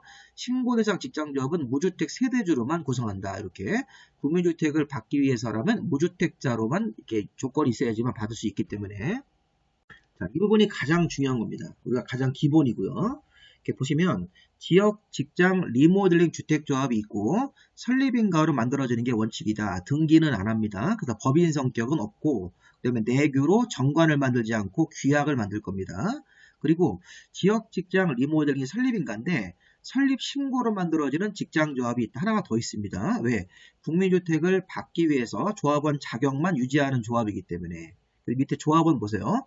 지역이나 직장조합이 설립 인가일 때는 무주택 세대주나 85제곱미터 이하를 한 채 가진 사람들이 들어가서 집이 없는 사람들은 최초로 지역조합에 가입해가지고 주택을 장만하는 거고, 85 이하를 한 채 가진 사람들은 이 집을 팔고 새로운 주택을 장만하기 위해서 지역 직장에 들어갈 수 있는데, 다만 여기 신고 대상 직장조합은 국민주택을 받기 위해서 직장인들이 서류상으로만 만든 조합이기 때문에 무주택 세대주로만 구성한다. 이렇게 국민주택을 받을 때는 무주택 세대주라는 걸 확인하고 주기 때문에 국민주택을 받기 위한 신고 대상 직장조합은 무주택 세대주로만 구성을 해야 됩니다. 자, 이 내용 같이 연결해서 보시고요. 자, 그리고 주의를 보시면, 여기 또 하나 이제 보시면, 여기 3번에 조합원 자격을 줄 때, 자, 지역이나 직장 조합, 여기 리모델링은 제외합니다. 자, 조합원을 이렇게 무주택 세대주나 85 이하 중에서 이제 모집을 할 건데, 자, 기본적으로 모집 인원수가, 자, 전체 주택 건설 예정 세대수, 만약에 전체 주택을 1000세대를 지면, 자, 거기 예정 세대수가 500세대, 주택 건설 예정 세대수가 50%이기 때문에, 자, 예정 세대수가 1000세대면, 자, 50%니까 500세대 이상에 입주할 수 있게끔 이렇게 인원수가 50% 이상 정도는 차야 되고 최소 20명 이상은 맞춰야 됩니다. 그래서 우리가 지역 직장조합원을 모집할 때 무주택 세대주나 85제곱미터 이하를 한 채 가진 사람들로 모집을 하는데, 자, 전체 주택건설 예정 세대수가 1000세대면 1000세대 50%인 500세대에 입주할 수 있게끔 최소한 여기 보시면 기본적으로 50% 이상인 500명 이상이 구성이 돼야 됩니다. 500명 이상이. 그리고 최소 인원수는 20명 이상은 돼야 됩니다. 20 이상 이런 식으로. 자, 근데 이 조항이 이렇게 주택건설 예정세수의 50% 이상하고 20명 이상이라는 조건이 리모델링은 적용되지 않습니다. 리모델링은 조합원을 모집하는 개념이 아니기 때문에 이건 빼버리는 겁니다. 그래서 기본적으로 이렇게 하시면서 이렇게 50% 이상 인원수를 맞추고 최소 인원수도 맞추고 이렇게 한 다음에 이런 사람들이 지역 직장조합에 들어갈 수 있습니다. 지역조합, 설립인가 지역조합원, 자, 같은 모집 지역에 6개월 이상 거주를 하면서 무주택 세대주나 85제곱미터 이하를 한 채 소유한 세대주가 되는 거죠. 같은 모집 지역은 이게 이제 광역 단위로 끊죠. 서울, 인천, 경기도가 하나의 모집 지역이고, 그 다음에 이제 우리가 충청북도 같은 이게 도가 하나의 모집 단위입니다. 충남, 세종, 대전도 하나의 모집 단위고, 뭐 전남, 광주가 또 하나의 모집 단위 이런 식으로 해서 이렇게 이 도 단위 개념 영역으로 묶어가지고 모집 단위를 정하고 같은 모집 지역에 6개월 이상 거주하면서 무주택 세대주 또는 85제곱미터 이하를 한 채 가진 사람들이 설립인가 지역조합원, 직장조합원도 같은 직장에 거주하는 주민들 중에서 같은 직장의 근로자 중에서 무주택 세대주나 85제곱미터 이하를 한 채 가지고 있는 동일한 직장에 근무하는 사람들이 여기 설립인가 직장조합에 들어갈 수 있습니다. 주의, 설립신고 직장조합이 하나가 더 있는데 얘네들은 무주택 세대주로만 구성을 해야 됩니다. 자, 우리 공사번의 조합원의 모집도 있네요. 자, 모집은 이것도 리모델링은 빼고요. 지역이나 직장조합의 설립인가를 받으려면 조합원을 먼저 모집해야 되는데, 자, 조합원 모집 같은 거 할 때 공개 모집, 모집 공고를 내서 공개 모집을 합니다. 근데 중요한 건 뭐냐면 지역이나 직장조합을 설립인가를 받아서 조합원을 모집하려면 주택을 건설할 대지의 50% 이상의 사용 권한을 확보하고 신구청장한테 신고하고 공개 모집을 원칙으로 합니다. 이렇게. 자, 우리가 지역이나 직장조합원은 여기 무주택 세대주나 85제곱미터 이하를 한 채 가진 사람, 자격이 있는 사람 중에서 모집을 해야 됩니다. 모집. 지역 직장조합원들이 이렇게 아까 50% 이상으로 모집이 돼야지만 설립인가를 신청할 수 있습니다. 그럼 지역이나 직장조합은 모집이 먼저입니다. 모집. 그래서 모집을 하기 위해서 설립인가를 받기 위해서 조합원 모집을 하려면 자, 주택건설 대지 50% 정도 이상의 사용 권한 확보하고 이게 이제 땅 주인들에 대한 동의라고 보시면 되겠습니다. 50% 이상의 사용 권한을 확보하고 시장군수구청장한테 신고하고 공개 모집으로 모집을 합니다. 다만 공개 모집 이후에 조합원이 사망되거나 조합원이 자격 상실로 판명되거나 조합원의 어떤 자유의사에 따라서 탈퇴할 수 있는데 탈퇴 같은 사유로 미달된 조합원을 충원 재모집할 때는 신고 없이 선착순 모집도 가능합니다. 이런 식으로 해서 신고 없이 선착순 모집 같은 것도 가능하기 때문에 미달된 조합원을 충원 재모집 같은 거 할 때, 그리고 추가 모집 같은 거 할 때는 이 조합원의 요건을 갖췄는지를 판단하는 기준 날짜가 조합 설립인가 신청일 기준으로 판단합니다. 자, 그리고 처음에 조합원을 모집을 했습니다. 지역이나 직장조합원 모집할 때는 이렇게 주택건설할 대지를 50% 이상의 땅 주인들의 동의서인 사용 권한을 확보한 다음에 신구청장한테 신고하고 공개 모집으로 모집을 했습니다. 만약에 자, 주택을 1000개를 짓겠다. 지역조합이 주택을 1000개를 하는데 이 조합원 모집을 이렇게 50% 이상 땅 사용 권한 확보하고 신고하고 공개 모집을 해서 정확하게 여기 50% 500명으로 땅 모집을 했습니다. 간신히 맞췄습니다. 근데 문제는 이렇게 해서 조합 설립인가를 받고 조합이 설립이 됐는데 자, 공개 모집 이후에 조합원이 사망하거나 자격 상실 같은 경우가 될 수도 있겠죠. 그래서 우리가 정확하게 아까 1000개 아파트를 짓는데 50% 이상으로 500명 정도를 모집을 해서 간신히 조합 유지가 되고 있는데 5명이 만약에 탈퇴했다 이렇게. 사망한 사람도 뭐 있었다. 그러면 이런 사람들을 이렇게 미달된 조합원을 충원하거나 재모집 같은 거 할 때도 이게 무주택자라는 걸 확인해야 됩니다. 그리고 확인하는 날짜가 최초로 조합 설립 인가 신청일 그 날짜 기준으로 무주택자라는 걸 확인해서 판단하라는 얘기입니다. 이거 좀 어려운 조항입니다. 추가 모집할 때도 조합원 모집 요건에서 이게 무주택자라는 걸 확인하는 날짜가 최초 조합 설립 인가 신청일 기준으로 판단하도록 되어 있습니다. 추가 모집하더라도 기준 날짜는 요 날짜를 기준으로 판단하라는 겁니다. 자, 그다음 우리 조합원의 교체. 자, 조합원 교체가 여기 보시면 요거랑 비슷한 건데 지역이나 직장 조합원은 조합 설립인가 후 교체나 신규 가입이 안 됩니다. 자, 우리가 지금 재개발, 재건축이랑 성격이 다릅니다. 자, 재건축, 재개발 같은 경우는 토지나 건물을 가지고 있는 소유자들이 모이는 겁니다. 근데 지역이나 직장은 무주택자들이 기본적으로 모여서 자, 돈을 내 가지고 그 돈으로 땅을 매입한 다음에 주택 사업하는 게 지역 직장 조합입니다. 그래서 지역 직장 조합은 자, 주택을 받긴 받는데 재개발 재건축처럼 주택을 받는 건 공통점이지만 기본적으로 이 사람들의 기본 자격이 무주택자들입니다. 무주택자로서 지역이나 직장 조합원이 돼서 주택을 받을 권리가 생기면 조합 설립 인가 후 그 권리 자체를 교체하거나 신규 가입하면 안 되는 겁니다. 투기로 보기 때문에. 그래서 우리가 이제 이 경우도 여기 지역이나 직장 조합 설립 인가 후에 조합원을 교체하거나 신규 가입하는 사유가 또 있겠죠. 여기 보시면 조합원이 뭐 사망, 탈퇴 같은 사유, 또 자격 상실로 판명됐을 때, 그 다음에 법정된 부득이한 사유 같은 것들이 또 있습니다. 예를 들어서 여기 보시면 조합원이 탈퇴했다. 아까 제가 1000개 아파트를 짓는데 여기 50%를 맞춰가지고 500명 간신히 조합원이 있었는데 그중에서 10명이 탈퇴했습니다. 10명이 탈퇴했으면 이게 50% 미만으로 떨어져가지고 자, 그런 경우에는 이렇게 우리가 여기 충원하거나 재모집 같은 게 가능하겠죠. 네, 아니면 이제 우리가 주택 사업 하다가 이런 경우도 있습니다. 아파트를 1000세대를 져가지고 500명 정도를 유지하고 있는데 이게 이제 사업 계획 승인에서 바뀌어가지고 용적률이 완화가 돼서 아파트를 1200개를 짓기로 했다. 1000개에서 1200개가 돼버리면 500명 가지고 안 되죠. 600명으로 또 늘어나기 때문에 그런 경우도 이렇게 추가 모집이 가능합니다. 자, 이런 식으로 판단할 수 있습니다. 그래서 우리가 지금 지역이나 직장 조합원은 조합 설립 인가 후 조합원 지위를 교체하거나 신규 가입이 안 되는 겁니다.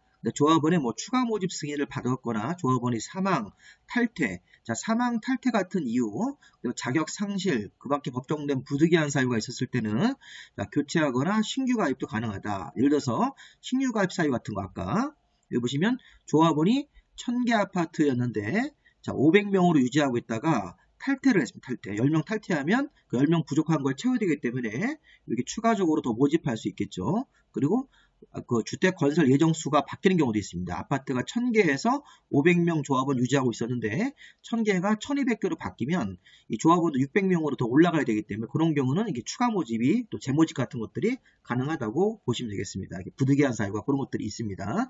문제풀이할 때 그런 걸 좀 보시고 이때도 아까 추가 모집 같은 거 할 때 조합원 요건을 판단하는 과정에서 자, 조합 설립인가 신청을 기준으로 판단한다. 최초로 조합 설립인가 신청을 기준으로 무주택자인지 85제곱미터 이하를 한 채 가지고 있는지를 판단하겠다는 것입니다. 조합원의 교체는 원칙적으로 금지인데 신규 가입 때 금지인데 이 법정된 부득이한 사유 같은 것들이 쭉 나오면 할 수 있다. 이렇게 교체나 신규 가입할 수 있습니다. 자, 우선 공급도 리모델링은 제외입니다. 자, 리모델링 제외입니다. 아까 조합원 모집할 때도 지역 직장만 해당이 되는 것이죠.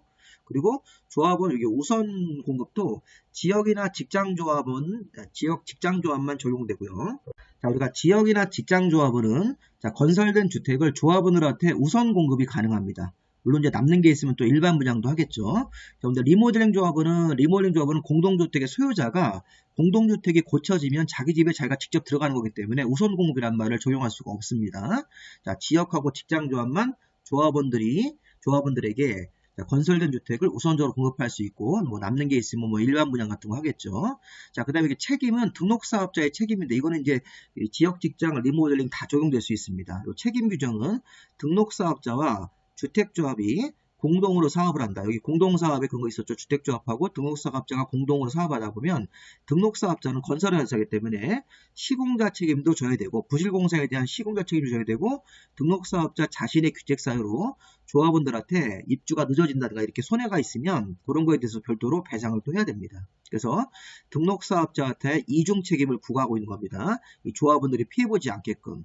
등록사업자와 주택조합이 공동으로 사업을 하게 된다면 등록사업자인 건설회사는 부실공사 같은 거 있었을 때는 시공자 책임도 져야 되고 등록사업자 자신의 어떤 귀책 사유로 조합원들한테 입주가 지연되거나 이런 어떤 문제가 생기면 별도로 또 손해배상을 해야 되는 것입니다. 이런 규정도 있습니다.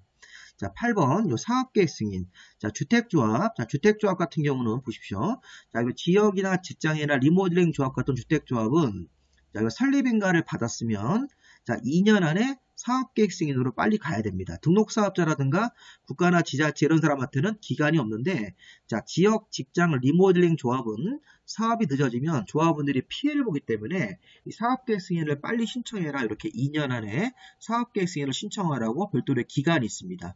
지역 직장 리모델링, 여기서 보시면 주택조합이 지역 직장 리모델링은 설립인가 후 2년 안에 사업계획 승인을 신청합니다. 다만 여기 빨간색이 뭐냐면 리모델링을 하면서 30세대 이상으로 증가하면 사업계획 승인인데, 30세대 미만으로 세대수가 증가되는 리모델링 조합은 사업계획 승인이 아니라 리모델링 허가라는 절차로 별도로 가야 됩니다.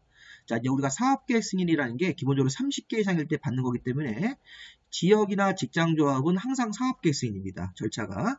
리모델링을 할 때는 리모델링을 하면서 추가적으로 더 주택을 짓는데 그 짓는 개수가 30개 이상이면 사업계획 승인으로 가는 거고, 자, 30세대 미만으로 증가되는 리모델링 주택조합은 리모델링 허가라는 절차로 별도로 이렇게 볼 겁니다. 그래서 사업계획 승인보다 리모델링 허가라는 게 좀 더 절차가 간단하게 절차를 쉽게 처리할 수 있는 절차라고 보시면 되겠습니다.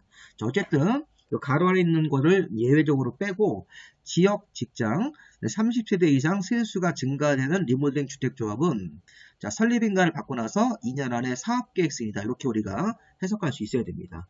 우리가 기본적으로 이렇게 공부를 하실 때 순서가, 자, 일단은 지역 직장은 조합원 모집을 먼저 합니다. 모집. 지역 직장은 조합원 모집할 때는 주택건설 대지의 50% 이상의 사용 권한을 확보하고, 이게 소유권이 아니에요. 사용 권한을 확보하고 신고하고 공개 모집으로 모집을 한다. 자, 모집 인원이 전체 주택 건설 예정수의 50% 이상이 채워지면 조합의 설립인가를 받습니다. 주택조합, 특히 지역 직장조합이 설립인가를 받습니다. 설립인가 받은 다음에 다음 절차가 2년 안에 사업계획 승인으로 이렇게 가야 되는 것입니다. 지역 직장조합을 일단 적용해서 이렇게 해석하시면 되겠습니다.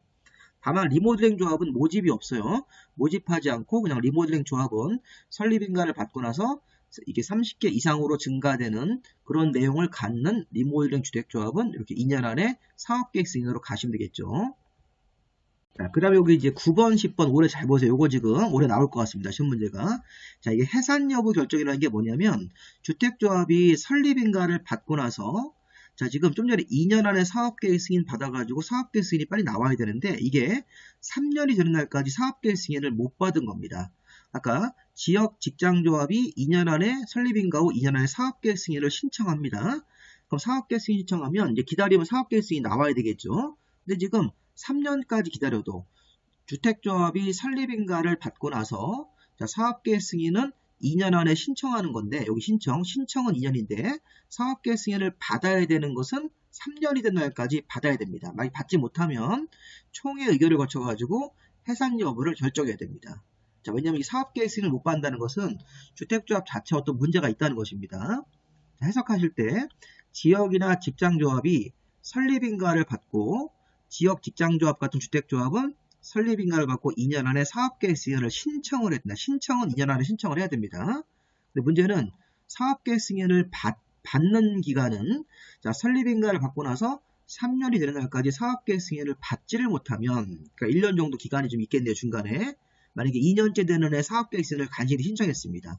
사업계획 승인을 최종적으로 받아야 되는 것은 보다 1년 추가해가지고 3년이 되는 날까지, 설립인가를 받는 날로부터 3년이 되는 날까지 사업계획 승인을 받지 못하면, 자, 조합 총회를 열어서 해산 여부를 결정하도록 되어 있습니다. 여기 3년이 되는 날, 그 다음 날로부터 3개월 안에 총회를 열어가지고 조합에 우리 해산하자, 이런 식으로 남는 재산은 조합원들끼리 다시 반환받고, 이런 식으로 해산 총회라는 게 있을 수 있고, 여기 사업 종결 여부. 사업 종결은 뭐냐면 그거보다 이전 시점에서, 아까 우리 지역 직장조합은 여기 모집, 아까 좀 전에 여기 모집할 때 보시면 신고 청정할 때 신고하고 공개 모집이라는 게 있었죠. 그러면 주택조합이 모집 신고가 수리가 되고 나서 2년이 되는 날까지 조합 설립인가를 받지 못하는 경우도, 여기 보시면 조합에 가입한 사람들 전원이 모여가지고 총회를 열어서 사업의 종결 여부를 결정하도록 되어 있는 것입니다. 잠깐 이쪽으로 넘어와 보시면요. 좀 전에 이 주택조합이 해산되는 총회인데 기본적으로 지역 직장에 대한 얘기입니다. 리모델링은 적용하지 않습니다. 자, 보시면 지역 직장조합은 자, 모집을 하기 위해서 신고를 받아야 되죠. 그 신고가 수리가 되었습니다. 신구청장한테. 그러면 자, 지역 직장조합이 모집 신고 수리가 됐을 때 2년이 되는 날까지 주택조합이 설립인가를 받아야 됩니다. 그래서 2년이 되는 날까지 지역 직장조합 설립인가를 받지 못하면 총회를 열어서 사업의 종결 여부를 결정한다. 이렇게 하시고, 자, 주택조합이 설립인가를 받았으면 2년이 된 날까지 사업계획 승인을 신청해야 됩니다. 근데 사업계획 승인 신청은 2년인데 사업계획 승인을 받아야 되는 기간은 3년입니다. 3년. 3년이 된 날까지 사업계획 승인을 받지 못하면 이때도 이 조합원들의 총회를 열어서 해산 여부 결정입니다. 그래도 여기 위에 거는 지역 직장조합에서 설립인가를 못 받고 조합원 모집을 한 다음에 모집신고 수리일로부터 2년이 된 날까지 주택조합의 설립인가를 받아야 되고 설립인가를 받았으면 3년이 된 날까지 사업계획 승인을 받아야 됩니다. 그렇게 안 하면 3년 되는 날 다음 날로부터 2년 되는 날 다음 날로부터 3개월 정도 기간을 잡아가지고 가입자라든가 조합원의 총회를 열어가지고 사업의 종결 여부라든가 해산 여부를 결정하도록 되어 있습니다. 그래서 이 부분 9번하고 10번 내용을 아까 그림으로 보여드렸으니까 요 종결 여부 결정, 해산 여부 결정에서 여기 2년, 3년 같은 경우를 바꿔서 시험 문제를 낼 수 있으니까 이런 문장들 한번 잘 보시고 확인해 보시기 바랍니다.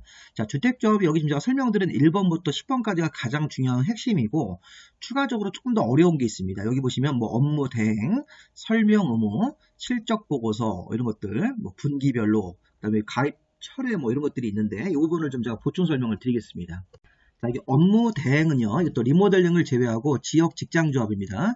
자, 지역 직장조합하고 이 조합의 발기인은 자, 조합원 모집 업무 같은 거에 대해서 모집 업무를 주택조합의 모집 같은 그런 각종 업무에 대해서 주택조합의 업무를 공동사업 주체인 등록사업자나 자, 다음으로 하나에 해당하는 사람들에게 대행하게 할 수 있습니다. 자, 대행하게 할 수 있다. 이렇게.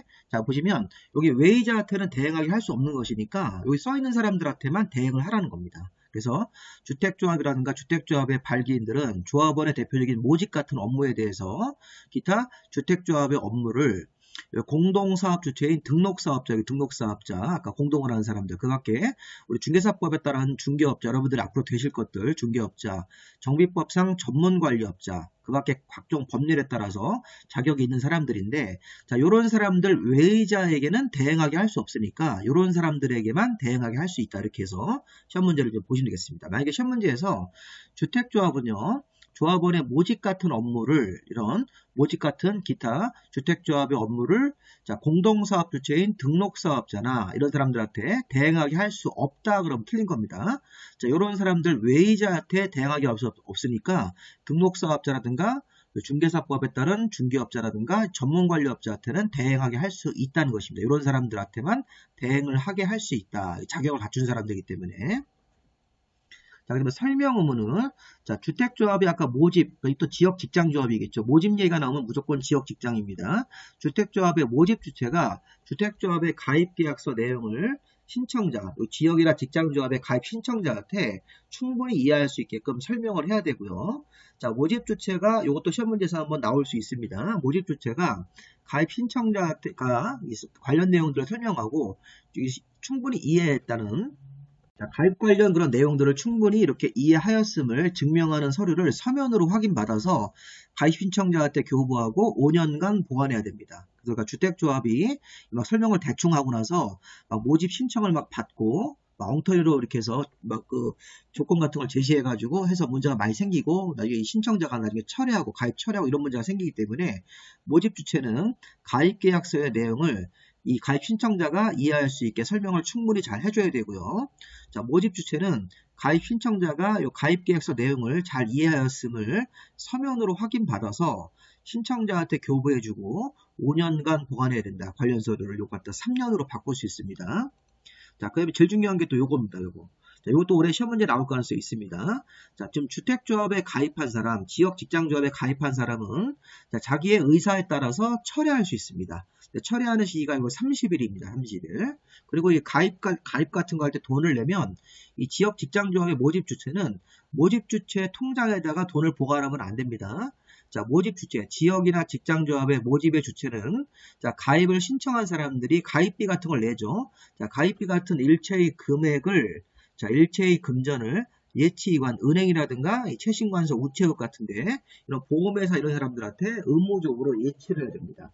이게 우리 과거에 기강에서 지역직장조합을 모집 주체들이 모집을 하는데 가입 신청자가 돈을 내면 그거를 자기네들 개인 통장에 넣어가지고 보관하다가 돈을 가지고 도망가 버렸습니다. 이 사기죄죠. 자, 이런 식으로 하는 사건이 터졌기 때문에 이걸 만든 겁니다. 그래서 모집 주체가 이렇게 지역 직장조합을 모집하는 주체는 가입 신청자가 가입을 하면서 낸 일체의 금전, 돈은 예치기관, 여기 제3의 금융기관들한테 이걸 예치하도록 의무적으로 해야 됩니다. 그리고 자, 가입을 신청한 사람은 마음이 바뀌면 30일 안에 청약을 철회할 수 있습니다. 법적으로 이렇게 돼 있습니다. 우리가 청약 철회할 때 이제 막 실무에서 여러 가지 이제 막 문제를 막 제기를 하죠. 그럴 때는 이 법을 딱 얘기를 해야 됩니다. 30일 안에 자유롭게 철회할 수 있습니다. 자, 그래서 철회를 하면 이제 가입비 낸 걸 반환을 받아야 됩니다. 전액을 반환 받는 겁니다. 30일 안에는 청약을 철회할 수 있고 청약을 철회할 때 청약의 의사표시는 서면으로 발송한 날에 그 효력이 생깁니다. 그래서 이 철회한 사람들한테 유리하게끔 도달주의가 아니라 청약 철회 의사를 서면으로 발송한 날에 효력이 발생한다. 자, 그리고 가입비 반환 요청. 자, 가입 신청자한테 가입 신청자가 청약을 철회했다. 그러면 이 청약의 의사가 도달한 날로부터 보통 이제 등기우편으로 이렇게 보내기 때문에 도달이 되겠죠. 그럼 도달된 날로부터 7일 안에 예치기관 장한테 가입비 반환을 요청합니다. 모집 주체가 청약 철회서가 들어왔다는 게 도달이 되면 7일 안에 예치기관 장한테 여기 아까 예치기관들이 있었죠. 그 사람이 돈을 보관하고 있는데 7일 안에 가입비 반환을 해달라. 이렇게 철회한 사람들한테 돈을 돌려줘라. 그러면 예치기관의 장은 요거 10일 정도 이상, 10일 정도 이내에 가입비를 예치한 사람한테 반환을 합니다. 그래서 제가 요 30일이 되는 30일 내에는 청약을 철회할 수 있고, 자, 철회 의사표시는 발송한 날에 효력이 생기고, 근데 가입비 반환 요청은 이 청약 철회서가 의사표시가 도달된 날로부터 7일 안에 예치기관 장한테 모집 주체가 예치기관 장한테 가입비 반환을 해주십시오 이렇게 요청을 하고, 그다음에 요청을 받은 예치기관 장들은 10일 이내 가입비를 예치한 사람한테 돌려주고 이 가입 청약 절차가 이게 철회가 마무리가 되는 것이죠. 이런 식으로. 자, 이렇게 해서 우리가 그런 부분들을 잘 보셔야 됩니다. 이거 다시 한번 흐름을 보시면 뭐 위약금 같은 거 청구하면 안 됩니다. 철회한 사람한테 뭐 괘씸죄로 뭐 위약금을 뭐 이렇게 손해배상 같은 것들을 청구할 수 없습니다. 30일 이내에는 자유롭게 철회할 수 있습니다. 그러니까 제가 30일 안에 철회할 수 있고, 자, 가입비 반환 요청, 철회 의사가 도달이 되고 나서 7일 안에 모집 주체가 예치기관 장한테 돈을 돌려주라고 7일 안에 이렇게 가입비 반환은 그 요청을 받은 날부터 10일 안에 반환하도록 되어 있습니다. 자, 만약에 우리가 30일이 지나도 철회를 안 하는 경우도 있겠죠. 그러면 이제 이 사람들은 정상적으로 지역조합원으로 이제 인정이 되고 지역조합원으로 이제 그 자기의 이제 어떤 권리라든가 의무를 이제 우리가 행사하거나 의무를 부담해야 되겠죠. 7번 같은 경우는 모집 주체가 가입비를 예치한 날로부터 30일이 지났다. 철회 없이 30일이 지난 겁니다. 그러면 자, 모집 주체가 돈을 써야죠. 그렇죠? 지역 직장조합도 이제 조합 모집이 끝나고 나서 이제 여러 가지 이제 업무를 봐야 되기 때문에 예치기관 장한테 모집 주체가 돈을 달라고 요청할 수 있습니다. 30일이 지날 때까지 철회 없이 30일이 지났으니까 이 모집 주체가 예치기관 장한테 돈을 달라고 요청할 수 있고, 그럼 이때도 돈을 모집 주체 계좌에다가 주는 게 아닙니다. 자, 예치기관의 장은 모집 주체가 30일이 지나서 철회 없이 30일이 지나가지고 가입비 지급 요청을 하면 자, 요청을 받은 예치기관의 장은 또 10일 안에 자금 보관 업무를 또 신탁업자라는 사람들한테 별도로 지급을 해야 됩니다. 신탁업자 돈을 탔으라는 얘기입니다. 모집 주체 통장한테 꽂아주지 않겠다는 것입니다. 이것도 이거 잘 구분해가지고 이 내용들 한번 보시기 바랍니다. 30일이 지나면 철회 없이 30일이 지났다는 얘기입니다. 그러면 지역 직장조합원이 이제 나는 이제 사업에 들어가겠다 그런 의미이기 때문에 철회 없이 30일이 지났을 때는 모집 주체가 가입비 요청을 할 수 있고, 자, 여기 예치기관의 장은 10일 안에 모집 주체한테 지급하는 게 아닙니다. 별도의 신탁업자를 딱 정해서 신탁업자한테 돈을 지급해가지고 나중에 모집 주체가 신탁업자한테 돈을 타쓰게끔 이런 식으로 처리하도록 되어 있습니다. 자, 주택조합의 마지막으로 실적 보고서. 자, 주택조합의 발기인이나 임원은 이런 각종 업무에 대해서 조합원 모집 현황, 뭐 주택건설 대지의 사용권은 몇 퍼센트 확보했고 소유권은 몇 퍼센트 확보했는지 이런 거에 대해서 이 사업 연도별로 실적 보고서를 분기마다 이거 반기가 아니라 1년이 아니라 분기 3개월마다 이거 작성을 해야 됩니다. 이런 내용들을 작성을 하고 공개를 또 해야 되겠죠. 실적 보고서는 분기마다 작성을 하고 이런 것들을 법적인 절차에 따라서 이걸 공개를 또 해줘야 됩니다. 이런 식으로 해서 관련 조항들이 있는데 실무에서 이 지역조합의 문제가 굉장히 많죠. 지역조합 굉장히 조합원들이 입주가 늦어지고 피해를 많이 봐서 이런 것들을 잘 지켜지지 않기 때문에 이게 지역조합은 사실은 우리가 폐기하는 게 낫지 않겠냐라는 의견도 많이 있습니다. 근데 우리가 뭐 어떤 긍정적인 측면도 있으니까 일단 지역조합이라는 게 굉장히 복잡합니다. 지역 직장조합 관련 내용들을 이렇게 한번 쭉 한번 검토해 보시고 문제를 풀면서 한번 확인해 보시고요. 일단 주택조합까지 마무리를 먼저 좀 하고 강의가 좀 너무 길어서 요 다음 이론 강의는 여기 사업계획 승인 여기 보시면 뒤에 뭐 리모델링 주택의 공급 요 세 파트는 잠깐 쉬었다가 또 끊고 다시 이거 제작을 해서 나머지 부분 올리도록 하겠습니다. 일단 여기까지 마무리하겠습니다.